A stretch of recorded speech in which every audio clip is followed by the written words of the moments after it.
தமிழக வாழ்வுரிமை கட்சி என்பது தமிழர் நிலத்தில் வாழ்கின்ற அனைத்து மக்களுக்குமான ஒரு கட்சி. ஆக இந்த அனைத்து மக்களுக்குமான கிடைக்க வேண்டிய சமூக நீதி கிடைக்கப்பெறவில்லை, வேலைவாய்ப்பு கிடைக்கப்பெறவில்லை. இங்கு மாணவர்கள், மீனவர்கள், தொழிலாளர்கள், விவசாயிகள் பிரச்சனைகள் தீர்க்கப்படாமல் இருக்கிறது.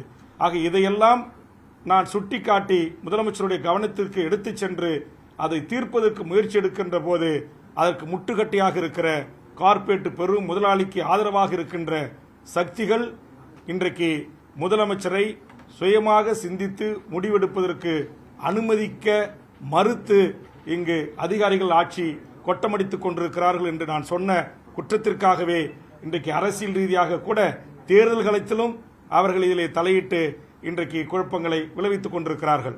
எனக்கு அதை பற்றி கவலை இல்லை. திமுக தலைமையிலான இந்த கூட்டணியில் இத்தனை ஆண்டு காலம் இருந்தேன். 5 ஆண்டு காலம் திமுகவின் சார்பாக உதயசூரியன் சின்னத்தில் போட்டியிட்டு வெற்றி பெற்று நான் ஒட்டுமொத்த தமிழக மக்களுக்கான குரலாக எனது குரல் ஒலித்திருக்கிறது.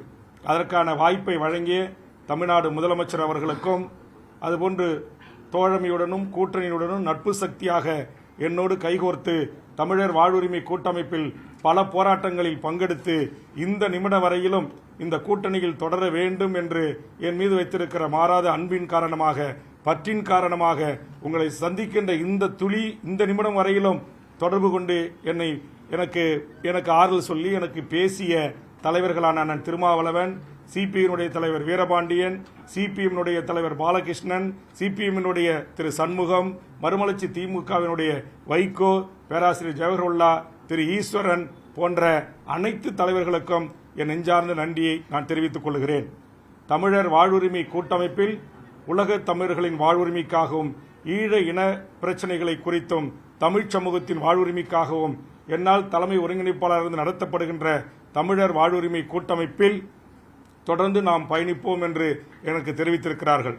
ஆக அந்த வகையில் தமிழக வாழ்வுரிமை கட்சி எங்கள் கட்சியினுடைய செயற்குழு, பொதுக்குழு, அரசியல் தலைமைக்குழு, தொகுதி தலைவர், செயலாளர், மாவட்ட தலைவர், செயலாளர், மாநில நிர்வாகிகள், நகர ஒன்றிய செயலாளர் அளவிலான பொதுக்குழு அனைவரும் சேர்ந்து எடுத்த முடிவுக்கிணங்க அவர்கள் அனைவரும் சேர்ந்து எனக்கு அளித்த அந்த அதிகாரத்தின் அடிப்படையில் இன்று முதல் தமிழக வாழ்வுரிமை கட்சி திமுக தலைமையிலான கூட்டணியில் இருந்து விலகுவது என்பதை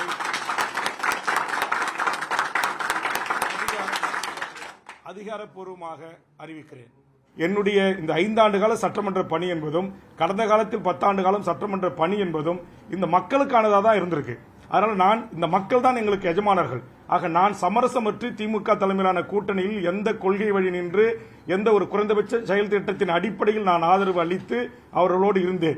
அப்ப அந்த குறைந்தபட்ச செயல் திட்டத்தில் 1-2 நிறைவேற்றிவிட்டு மீதும் பெரும்பான்மையான கோரிக்கைகள் நிறைவேற்றப்படாது இருக்கின்ற போது அதை நிறைவேற்றி தாருங்கள், எங்களுக்கு இடங்கள் கூட பெரிதில்லை என்று நான் சொல்கின்ற போது நீங்கள் ஒரு சிறிய கட்சி, நீங்கள் என்ன எங்கள் பெரிய கட்சியை பார்த்து டிமாண்ட் வைப்பது என்கிற பெரியண்ணன் பாணியில் திமுக எங்களை கையாள்வதை எங்களால் ஏற்றுக்கொள்ள முடியாது.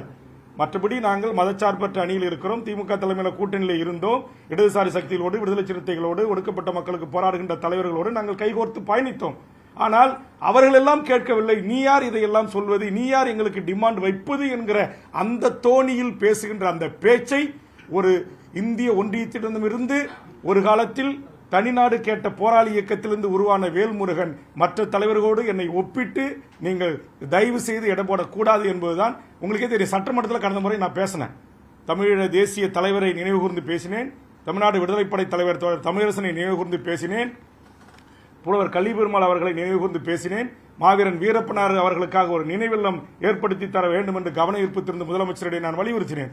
ஆக இது எல்லாம் எதை காட்டுகிறது என்று சொன்னால், எனக்கு பதவியோ பணமோ வேற எதுவுமே எனக்கு தேவையில்லை. நான் ஓட்டு அரசியல் இருந்த கூட விலகி, நான் என் கட்சி இல்லை, நான் தனிப்பட்ட வேல்முருகனாகிய நான் ஓட்டு அரசியல் இருந்து கூட விலகி நான் இந்த மண்ணுக்கும் மக்களுக்கும் மொழிக்கும் இனத்திற்குமாக மண்டியிடாமல் மானத்தோடு போராடி மடிவதற்கு தயாராக அர்ப்பணித்துக் கொண்டு பொது வாழ்வுக்கு வந்தவன் வேல்முருகன்.